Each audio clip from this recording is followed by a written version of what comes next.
Hi everyone. So today I'm going to start a new video series regarding the tutorials of CST Studio. I hope everyone will enjoy and follow my videos and share to all other antenna research community. So without any further delay, we will get started. The first thing is that I'm starting with the basic CST, how to open CST and what are the different options available in CST, and we will go with different tutorials based on CST regarding the antenna design. So first of all, I will tell you how to if you CST is installed in your system, you can just open CST. I'm using the CST Studio 2024 version. So once you get see, you can see all these options are since I'm having working with different projects, those recent files will be listed here. And so once you are freshly installed this CST Studio, then you will get this option, that new template option. So once you click on this new template option, there is a new window will be opening, and you will see this a circle kind of thing with different options are available. And in that, you need to go with the microwave and RF optical option. So once you choose this microwave and RF optical option, you can able to see a list of secondary options. The first one, you need to choose antennas for all the designs, and here you will get a different antenna workflows are there, like waveguide, planar, patch and slot antennas, microstrip are all basics here, and dielectric resonator. And here you can also design this dielectric resonator with respect to this patch and slot options. So I'm here going with this option, patch slot microstrip based design workflow. And just go to the next one. We need to choose the default time domain for wideband and the multiband antennas.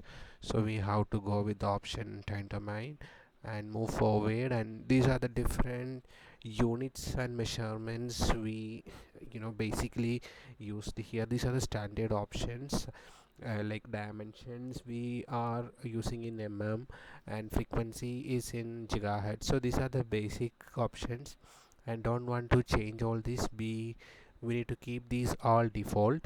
Okay. And if suppose if you want to do changes to, if you want to work with centimeters, then it's fine, you can change it here to centimeter. Then whatever the values you give inside, you need to give it in centimeter, it will take it as centimeters. Okay. So I don't want to change these options, just proceed further. And here it will ask you the minimum and maximum frequency ranges, and also the different monitors like E field monitors, electric field and magnetic field or far field, all these options.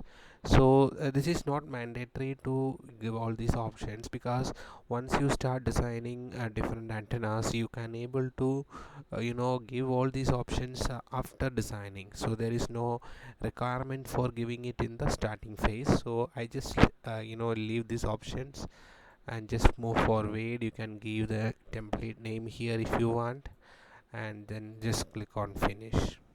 So once we click on finish, then whatever the settings we have selected, that will be configured, and it will take you to this design dashboard. So the screen will be available based on the system specifications.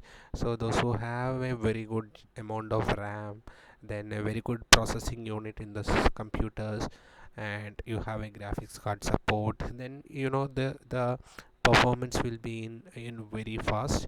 But okay, if you have a minimum 8 GB RAM and i3 or i5 processor, then it's fine, it will run on it. So this is the design dashboard.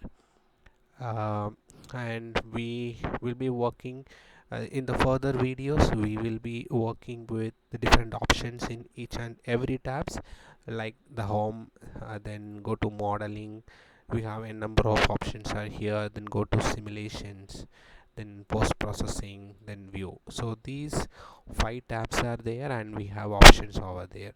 So this will be discussed in the next video, so keep following my videos and subscribe my channel so that you will get all the notifications whenever I am releasing a new video. So thanks for watching.